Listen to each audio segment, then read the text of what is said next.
आपल्या सगळ्यांचं अतिशय मनापासून स्वागत आहे TS अकॅडमी या चॅनलवर। आज आपण वी आरचे काही सेंटेन्सेस पाहणार आहोत। वी आरचा अर्थ होतो आम्ही आहोत। चला तर सेंटेन्सेस पाहूया। We are, first sentence, we are happy.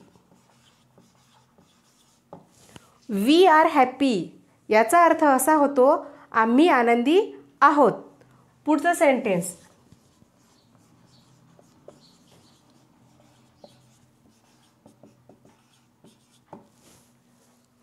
We are fine याचा अर्थ काय?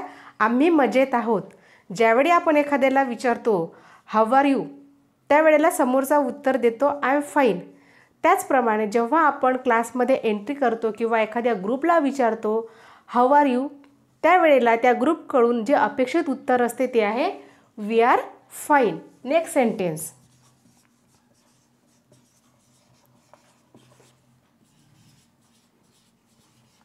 We are good.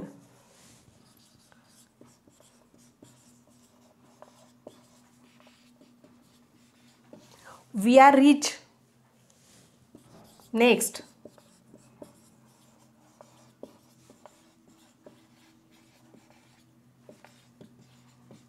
We are powerful. अशाच प्रकारची काही सेंटेन्सेस आपल्याला आणखी पाहायची आहेत। For example, we are bad, we are sad, we are poor, we are polite, we are your friends, we are angry, we are thirsty, we are hungry. आता we आरचा use करताना काही नियमसुद्धा आहेत। त्यामधला एक महत्त्वाचा नियम असा आहे की ज्या वेळेला आपण वी आरचा यूज करतो त्यावेळेला आपल्या ग्रुपची क्वालिटी ज्या वेळेला आपण सांगतो त्यावेळेला त्या शब्दाला यस प्रत्यय लावू नये। For example,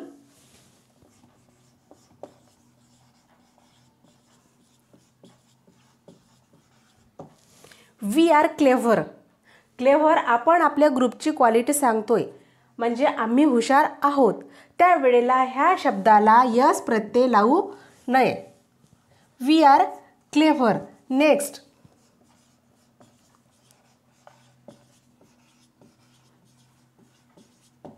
we are brave.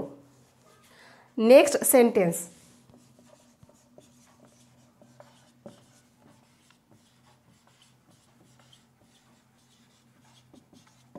We are punctual. Next sentence,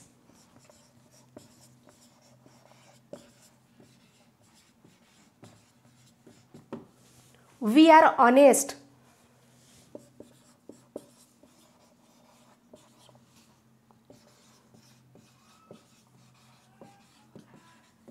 we are powerful. We आरचा यूज करत असताना नियम नंबर 2, ज्यावेळी आपण वी आर यूज करतो त्यावेळी आपल्या ग्रुपच्या पोस्टविषयी किंवा आपल्या ग्रुपच्या प्रोफेशनविषयी बोलत असताना त्या शब्दाला यस प्रत्यय लावावा। For example,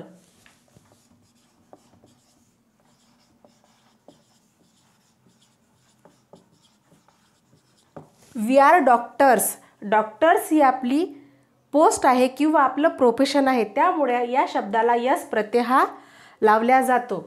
next sentence,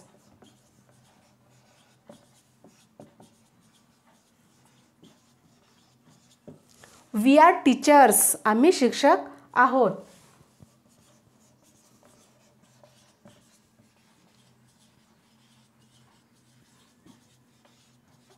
we are managers, we are trainers,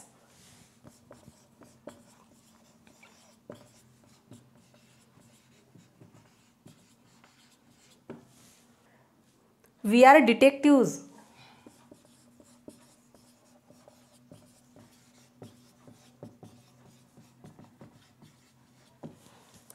we आरचा यूज करत असताना काही नियमसुद्धा आहेत आणि हे नियम जर तुम्ही व्यवस्थितपणे फॉलो केलेत तर नक्कीच तुम्हाला याची प्रॅक्टिस होईल आणि तुम्ही छानपैकी बोलू शकाल।